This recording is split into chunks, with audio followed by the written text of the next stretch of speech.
All right. Well, hello, Facebook. Once again, Anthony Frisina here, founder of Above and Beyond, Bridging the Gap to Accessibility and Inclusion, and the Director of Media Relations for the Ontario Disability Coalition, joining you on a day 3 of our 7 days live to commemorate National Accessibility Week. And we are talking different topics each and every day. And I'm joined once again by Mr. Maddy Dever. Maddy, how are you?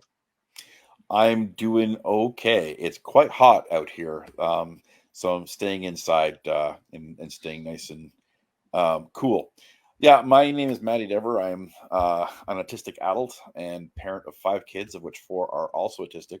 I'm also I had a car accident 2 years ago that gave me a traumatic spinal cord injury, and I'm a wheelchair user now as well.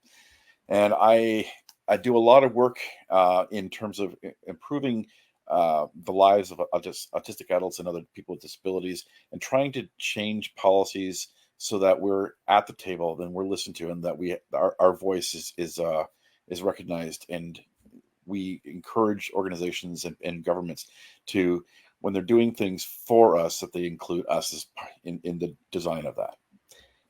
Excellent, Maddie. And I do want to acknowledge my error by they and them, and those are your pronouns. So my apologies for that. So Thank you. and uh, and we are talking today about workplace inclusion, Maddie. So Yes. let's talk about the fact that as a person with a disability, um, going even and applying for a job, taking a Mhm. look at the job description, the accessibility of a job description, having to go above and beyond to necessarily find out if the job description is available into a format that meets your needs. Can you talk a little bit about Mhm. that? Sure. So the whole finding job opportunities can be a challenge, and for those people who are autistic, some of the challenges can be, knowing where those jobs can be, and for people with mobility issues, it can be hard to figure out from the job description what mobility challenges they may be facing. So just the job opportunity can be confusing. But when we get to the point where um, you know we're trying to find out, when we want to work and we feel that we have the ability to do work, you know, trying to find job opportunities that can either meet our needs or can be accommodated is quite a challenge to do that on our own, because how much do we want to share about our disability? How much more do we need to share beyond the accommodations that we may ask? That's quite a complex. It's quite complex and a really difficult challenge for people who may have had some bad experiences to know in this next one what to do. Yeah, exactly, Maddie. And subsequently, pardon me, subsequently applying for the job, the difficulties in applying for the job, given the fact that the format is not, pardon me, user friendly to the individual who has the skill set, has the background, has the desired skill set that the job is requiring, but the inability to apply for the job because the accommodation of the job is not available for them, or the accommodation to apply for the job, uh, it does not meet their needs, and that's something that is really important that we have that conversation about. Mhm. Making the job not only available for the person, but applying for the job available. And Maddie, you touched on it earlier with regards to after applying for the job, and securing an interview. And you teased it a little bit about disclosure. Mhm. Going in for the interview. I love those little headings in advance that you see. What type of accommodations do you need? what do you say when you see that, or how does that make you feel when you see the accommodations that they ask for in advance? So when accommodations uh, are on the application form, it definitely gives a sense of comfort that they're thinking about it. Um, and it makes it more favorable for me to consider pursuing an opportunity with them. I mean, there's a few times in your um, working with a company where you might need to disclose what your accommodations are or some of your disabilities. I mean, right, sometimes it's right on the application form, sometimes it's in the interview, sometimes it's when you're comfortable at work, or the worst case, when you've been overwhelmed by the lack of accommodations because you haven't asked but you need them. And it's really, I think there are some great times to do it. So on the application form is having that there, that's probably a good place for it. In the interview, if you if you start off with asking it, and you get if you get a positive reaction, it's probably a company that this is going to be good to work for. If you get any questions or like, I'm not really sure we can do that, then you already have a red flag that this is probably not a company you want to work for. Once you're in a company, or if you're already in a place and you've and perhaps you have a new need that's come about, some new issue, you know it's that's, I think, one where it begins a bit hard. you know it If you've had positive experiences, you probably with the company, you probably feel comfortable. if you've got if you've had some other issues, it can be more challenging. So I it's complicated, and especially when you have hidden disabilities, like when you have physical ones, being in a wheelchair, there's some obvious things, some obvious accommodations that you're going to need. But when you have other disabilities, whether there's issues with environmental allergies, or with some sort of developmental disability, or some other things that are affecting your ability to produce what you need to do, um, those those hidden disabilities are harder, because they're just not as obvious. So I prefer, you know, identifying my needs as early as possible, so that I can sort of weed out whether these opportunities are good to follow up on. But sometimes we have no choice. We need money. We have to work, and we just sort of have to deal with it. That's not a good scenario, but sometimes that's our life. Yeah, absolutely. And when it comes to actually getting to a location for a job interview, Maddie, and then meeting with the HR person, if applicable, or the employer, do you get like that almost like a double take look at when you enter the building, and when they look at you and they're like, "Oh, this is the guy or this is the person that we um, that we're interviewing." Okay, do you get that kind of like a keen sense of a double take, so Um, to speak? so I haven't, in the 2 years since my accident, I haven't applied for any work, and anything that I have done has been online. Um, it's oh, but I have had mobility issues, and I've walked with a cane, and I've walked with a walker at times. So yeah, I have had the double take. Um, a lot of the accommodations that I've needed in the past, once I finally understood a little bit more about myself, in terms of sensory needs, in terms of things, being written down and given to me, and not just given verbal instructions. Um, those accommodations, I yeah, I would say sometimes I've had the double take, and sometimes it's it's uh it's been more after the second or third time that they've worked with me, that they realize there's something quirky about this one. um, yeah, it's. I think when I think we're beginning to move away from a world where everything's based on the paper resume. I think employers are doing more looking at, when they have a resume in front of them and they like what they see on paper or on the screen. Um, I actually haven't given a paper resume out in years.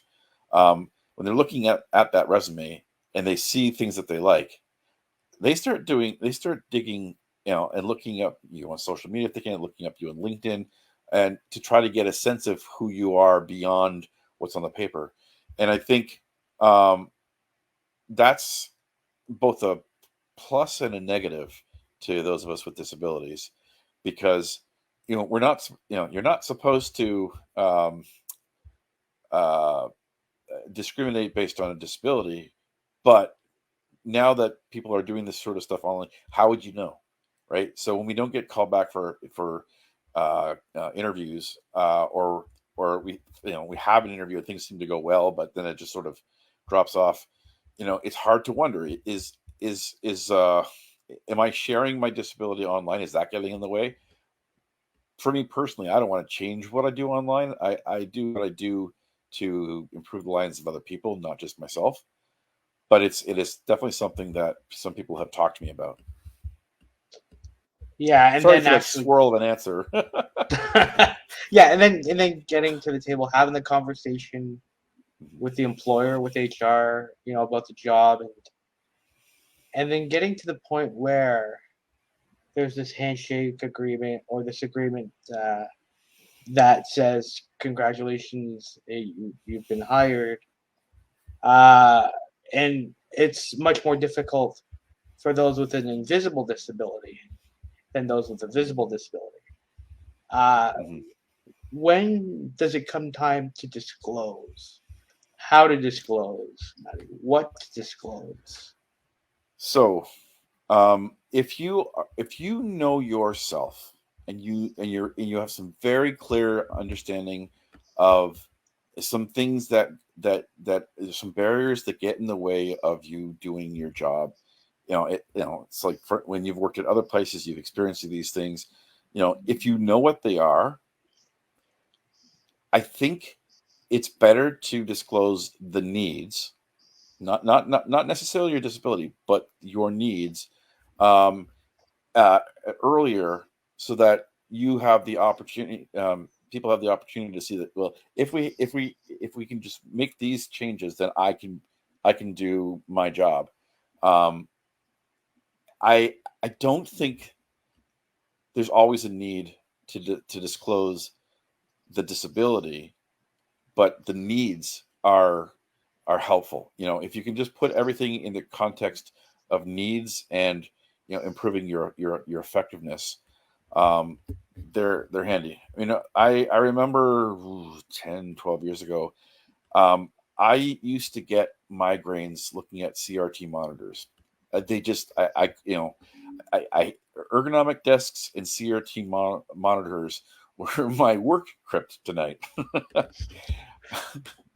The I would just get, I would, just after an hour or two looking at these CRT monitors, I would just, the migraines would be so bad. But if I had LCD monitors, there was no issues and I could just get my work done. And there was one job that, I made it very clear at the interview and on the first day of job that there's just two things that I need, um, for me to be able to be effective. I need an LCD monitor, and I need a regular chair with a flat back, no ergonomic chairs. Because I'd worked at Nortel, and I learned all these things through trial and bad error. Um, and I got there, and what was on my desk? Uh, a CRT monitor, and what was my chair? An ergonomic chair. And I tried that first day, and I said to them, I can't do this. I really need it. Well, we're going to try to do this, and it was a government contractor. And like, well, I was subcontracted to do it. We'll try to do it, but it's like, it might not be possible for a while, and they only have ergonomic chairs. So I'm like, but I get migraines and I can't do this work. That contract, I after 2 weeks, I quit. I couldn't. I was not accommodated, and I was in agony, and I wasn't productive at all. I was getting almost nothing done. Mind you, they also sent me. I had the CRT monitor, but no access to the network for the 2 weeks I was there, and all I could do was make phone calls based on paper files, which there were just errors. It was a make work job. They needed somebody to fill a seat so they can get their money in March before the end of the year. But for me, it just set me back health wise, and I I decided from that point onwards, if the things that I asked for day one aren't there, I can't work there. I can't trust that they're going to get it to me, and I can't put my health more at risk. So when you have like there's some things that make us, there's some accommodations that are they're nice to have but we can live without, and there's other accommodations that really affect our health, and when they affect our health, we've got to say no. And and if you're at a job and they're saying that they can't accommodate you, get some help from other sources. Get some help from some other organizations that help with people with disabilities, because they have a responsibility to accommodate you up to hardship and undue hardship, and for small things that will prevent our health. Like for me, the monitor and the chair should have been a no-brainer, you know, but it's you know, many companies, especially small, medium size, where they just sort of wing it and they're going, and there's not really a lot of structure to it.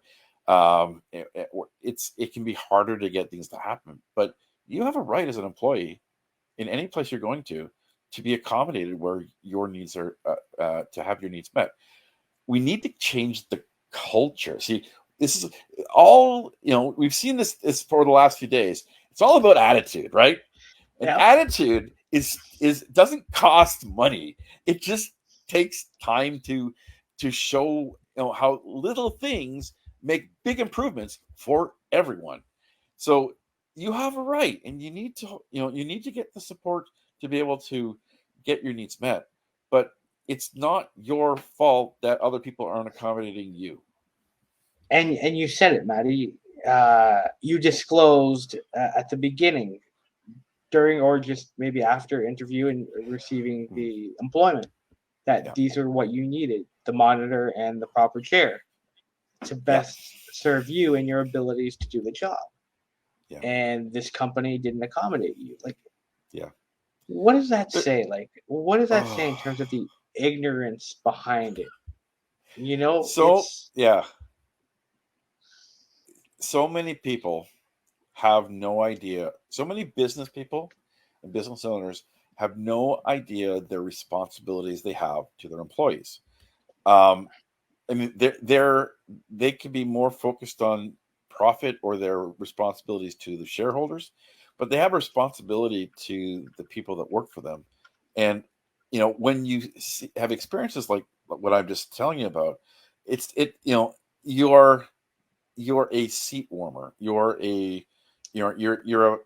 somebody there to help them make more money, and it devalues us, demeans us, and it makes us think there's something wrong with us. You know, but it's not. We're not broken. We're just needing accommodations. When we're accommodated, wow, the business it's changing the mindset that accommodations are a good thing, and accommodations don't necessarily mean money. It just means changing the way you do things to open up other opportunities. And one great accommodation, like I have a bunch of stories about not being accommodated, and other stories about being accommodated.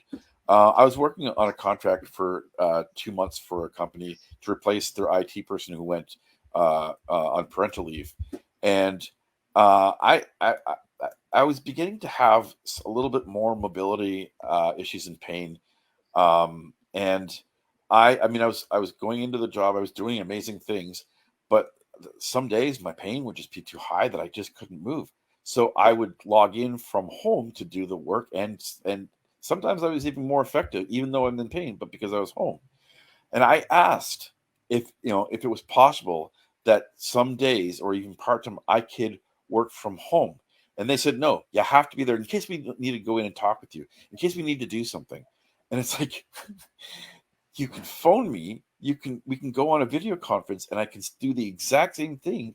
Like, I'm not saying every day. And they said no. And eventually they fired me. And I didn't really know at that point how to fight that. But I had my doctor, I told him, and he just went livid. It's like, it's human rights. You have a right to be accommodated. And fast forward it, years later, yeah, we're working from home. exactly. Yeah, Exactly. yeah. So many people have been asking for this one accommodation, to make things easier. And now we know that we can work from home, and some of us are way more productive. Absolutely, absolutely. And that kind of leads me into the next topic that I want to address with you, Maddy. Is that, and you talked about it a little bit, but accommodations versus the needs versus the wants versus the what have you when it comes to accommodations. Uh, the accommodations are equity Yeah. in terms of leveling the playing field of your ability to do the job to the best of your abilities. And in Canada, 90% of accommodations to employ a person with a disability are $500 or less. Essentially, that's a drop in the bucket for Yeah. business, and even just to employ a person with a disability is good for the organization as well. It speaks to their inclusive nature, inclusive environment, because that person can also do the job as well. What are your thoughts on that, Matty? It's absolutely true. I mean, most accommodations are a change in process, change in the way you do things. Or they're really very low cost. I mean, a regular chair for me and the LCD monitor would have cost less than $500, you know, but it would have meant that I would have been extremely productive. And when you think about not, let's talk about churn, right? It costs a certain amount in terms of labor to train an employee to do a particular task, and if they are able to do that task, you're seeing the economic production from that, and the effectiveness. And if they're struggling, the effectiveness and the amount that they can contribute starts decreasing. So, but if you accommodate that with that small amount, the amount that you will lose for them not being productive compared to that small amount that would have enabled them to stay productive, is significantly more. And if they end up having to leave or quit because or you fire them because they're not able to contribute to what your company needs or your organization needs, then you have to start again and train somebody else to do that job, plus the amount of time that you don't have somebody. It doesn't make economic sense to not accommodate. So this is the attitude shift, and this is part of the education that needs to go along. Inclusion saves money. Inclusion is a cost benefit. Inclusion is a good thing. On top of it being the meeting the human rights of the people that you employ. You know, take it away from the, well, it's going to cost, to the, oh, it's going to cost more than if you don't. And it's a good thing. And everybody benefits when you have a culture of accommodation. It's the obvious, the obvious needs are taken care of, but there's a lot of other people that are going to benefit from those same accommodations. When you accommodate, you succeed, you excel, and everyone else can thrive. So then, why aren't many people with disabilities accommodated? Because we're not valued yet. I mean, come on. Ah, Come on. There's 400,000 of us that they're keeping in extreme poverty because it's not a priority, right? this is you true. know, This is very true. this 70% of autistics aren't employed or in a continual employment. People with intellectual disabilities are given, when they're able to work, they're given mundane jobs instead of helping them excel. Like we're not valued. All right, there's an attitude shift that needs to happen in business. It needs to happen in the community. It needs to happen in government. It needs to happen in school. Our value is because we are, and if you value us, things improve. It's a win-win. But if we have to, it's this attitude shift. Like we have this 1 week every year where we talk about inclusion, where we talk about accessibility. It needs to be a 365 and a quarter, a day experience. Exactly, and that's why we're doing these lives this week to hopefully get the message out there that come Saturday when National Accessibility Week is over, that the conversation doesn't stop. We have more action, we have more accountability, we have more point people to go to speak to these uh, accommodations, these needs of people with disabilities, rather than the whole pass the buck kind of conversation going from one person to another person to say, well, we don't know about this. Let's go here.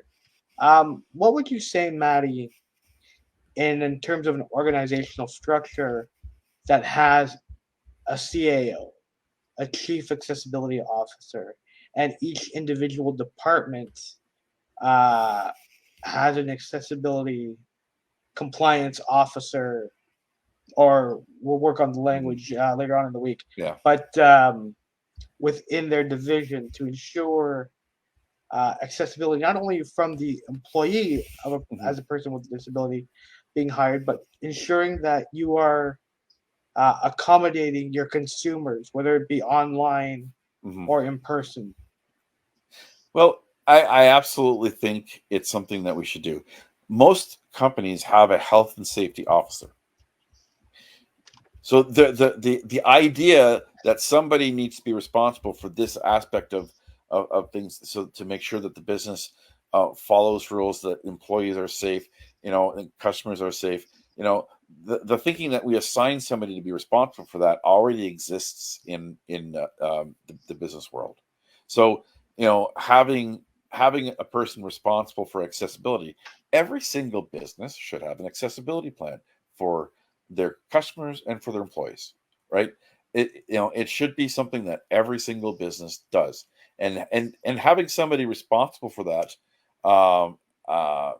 will be really good. So that every website, when you click on accessibility, there's a contact to a person who's going to answer the questions that people may have, and that in every company, it may be the HR person, in every company, when you're hired, that if you have an accommodation need, because things change, the way you are when you're hired does not keep for the whole time you're there. Your needs could and will change. And so if you have a culture where who the accessibility officer is, that you can go to them, share what your need is, and have a process in the company to have that need met, promptly. I don't even want to use the word quickly, because some things could take time, but there needs to be an acknowledgement and a plan to accommodate in a reasonable time. So yeah, I think that having somebody specifically responsible for that would be a very open and accountable thing. Sorry, Maddie. What then going into having that point person responsible for accessibility on the employee side and on the consumer side, what would you say are some do's and don'ts, for example, for businesses to be more attractive to hiring a person with a disability or being a consumer to a person with a disability as well? So some businesses state very clearly, in their hiring notice, in their job opportunity, that they are they're trying to build a diverse organization and encourage people from different diversities, including people with disabilities to apply and share what their accommodation needs are. Companies need to use accessibility and accommodation and inclusion as a selling point. Be bold.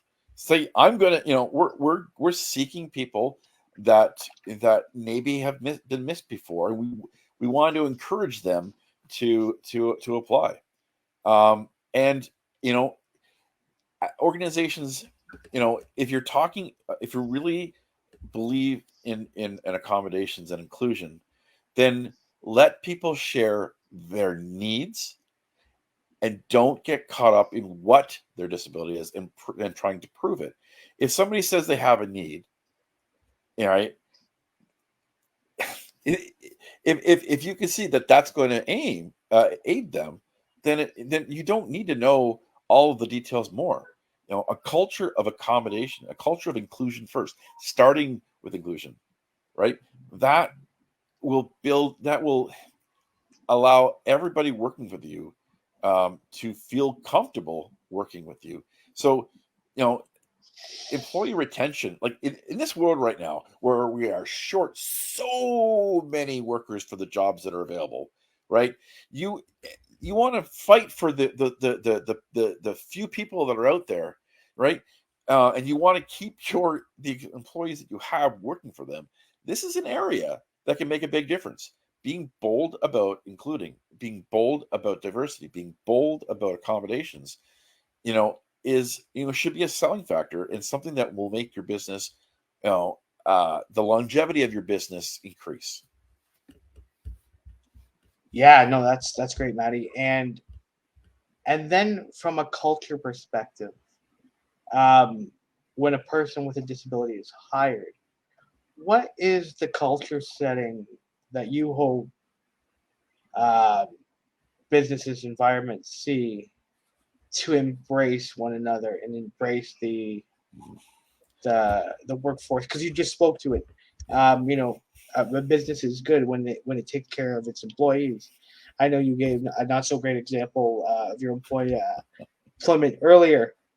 Yeah, But when they take care of their employees do the best work that they can. yeah. And within the culture of the atmosphere, the environment, the setting, what would you like to see happen if it's not happened already, Mhm. or what would you like to have improve upon? So, I'm going to give you some good examples that I've experienced.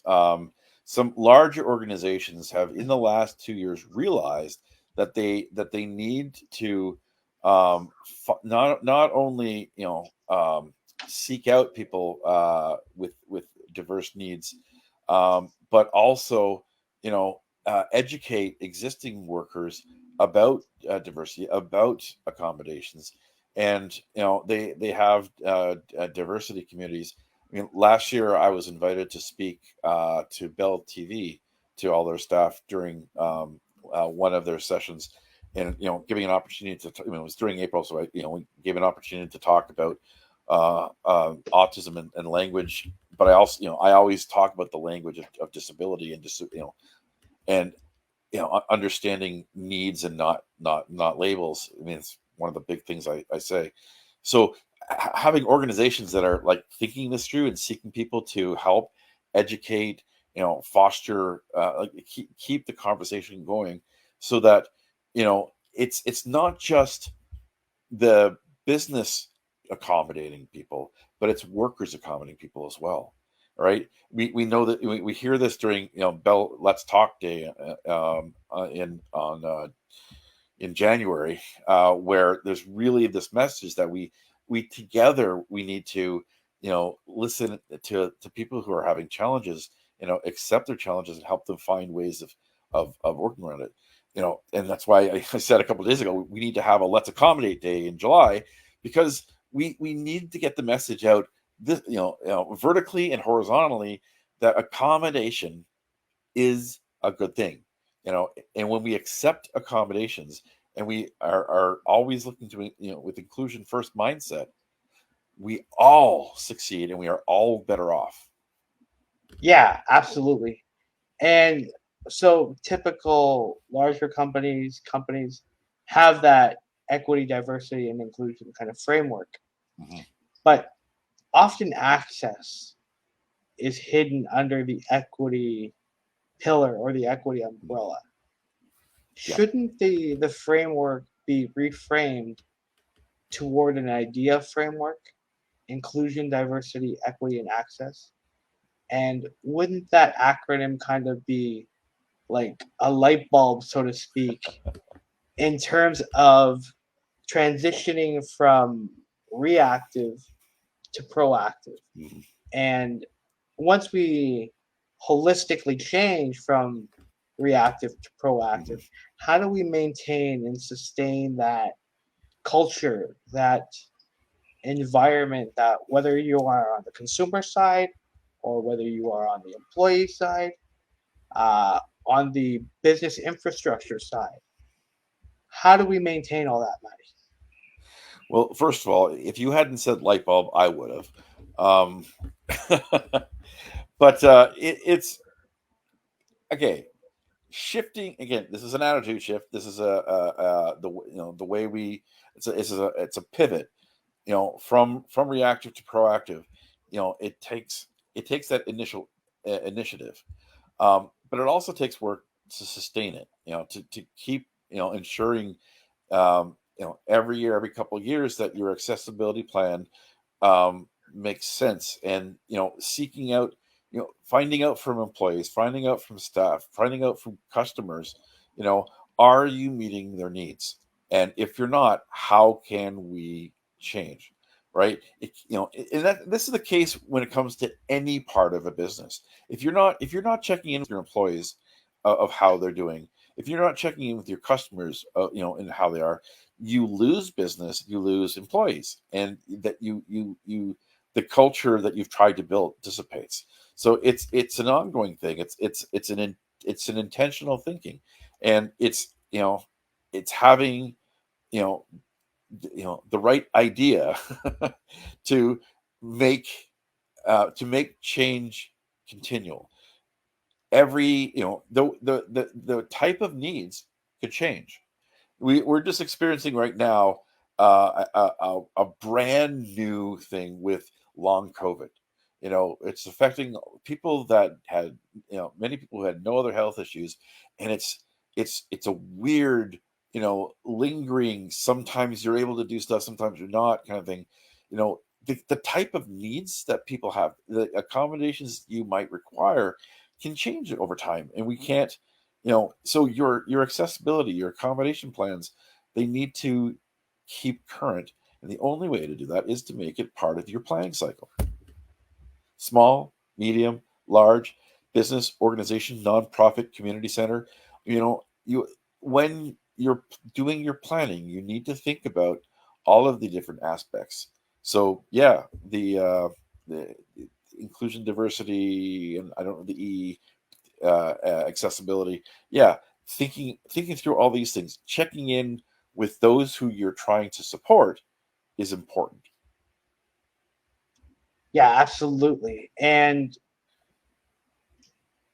kind of going in that direction, Maddie, when we support everybody, when we're including people with disabilities as an employee, as a consumer, you know, our bottom line increases, and Mhm. many businesses, their focus is the bottom line. When we employ a person with a disability, that can have Mhm. an attractive effect on the bottom line. Yeah. Whether our place is accessible, tangibly and intangibly, that can have Mhm. effect on our bottom line as well, because we have more opportunity and availability to process transactions from Mhm. more people. Yeah.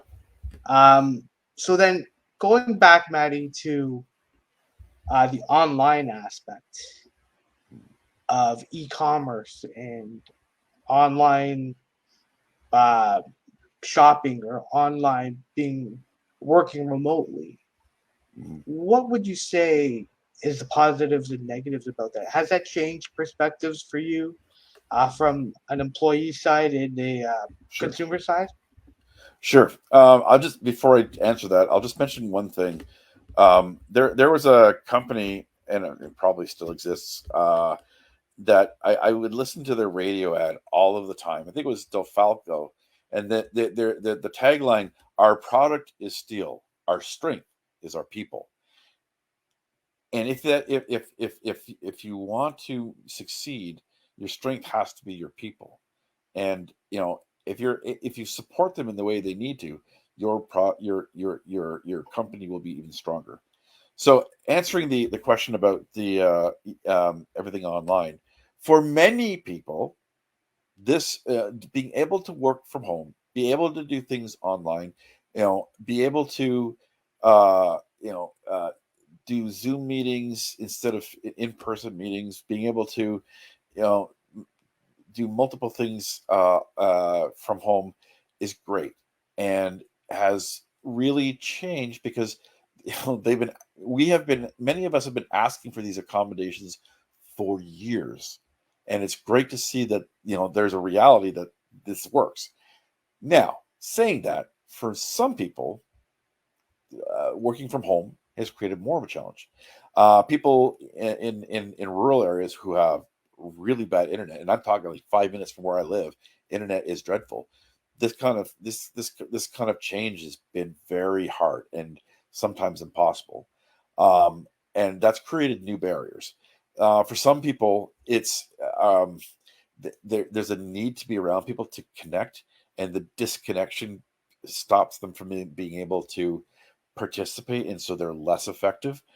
So there's a balance, and I think moving forward, building back better, means breaking down the barriers, but also not allowing new ones to create. So, hybrid models of working is going to be a great idea, and I think it will meet the needs of both those who need to be present, as well as those who are sometimes just either the same or better off at home for part of or all of their work. So it's about, you know as I frame this, like, there's the new ways of doing things. I think overall is a huge positive alternative for people who need these accommodations. But we can't make it the only way of doing the things. There are some people that this has created new barriers. We need to look at every person and find the way of accommodating. And you know, so it's a bit of a mix. But again, the bottom line is, how can every company should be asking this question: how can I accommodate you? Instead of you having to ask, how can you start the question? You facilitate it. Stop, don't make us have to tell you. Give us the opportunities, and know that, and so that we know that you mean it. Thanks, Maddie. Is there anything else that we may have missed throughout the conversation? Is there something that you want to touch on that maybe employment inclusion related that's outside of the bubble? Sure. Um, I mean, one of um the things, sorry, on my end, no. it's really just about transportation, getting to your Hmm. place of employment, and having that uh, met with respect. Yeah. It's So it's um frustrating when you can't. sometimes organizations build these like massive factories that they really want people to work, like, out on the outskirts of town, where there is no regular transit to it, and it requires people to have a car and get there. And it right on right at the beginning, it eliminates people with disabilities that, unless they have their own transportation, vehicle. But those of us who rely on uh, transit or paratransit or all these other things, like we need to stop doing that. We need to keep building things inside of the city limits, because transportation options, as we talked about yesterday, for people with disabilities, is really, really difficult as it is. This just creates new barriers. Yeah. Okay. So then going back to the question, Maddie, is there anything that we've missed? Is there anything that you want to touch on before we sign off today? I think we've talked through. I mean, I could go on for hours on talking about my experiences, Yes. but I think it's, if I could sum it up, I'll say seek opportunities with places that encourage accommodation, that have a culture of accommodation. If you're not a person with disability, you be an ally and foster that atmosphere of accommodation. Talk about accommodations. If you're a business owner, start a culture of accommodation. Each one of us, has a place in this, but it can't just be on us, those of us with disabilities. We can't create this environment. We need the environment to be there. So it's really for all the rest of you to do your job to, you know, open conversations and be an ally to make these changes happen for us. Yeah. And okay, just piggybacking up off that, Maddie. How does that happen? Like you said, by having conversations Mhm. with the disability community, but when does an EDI statement, equity, diversity, and inclusion statement, not become a statement anymore, a disclaimer, so to speak? Mhm. When does that become something of action that So backs up what the statement reads? yeah, if you're an ally, and your organization has this statement, you know, at a staff meeting, bring it up.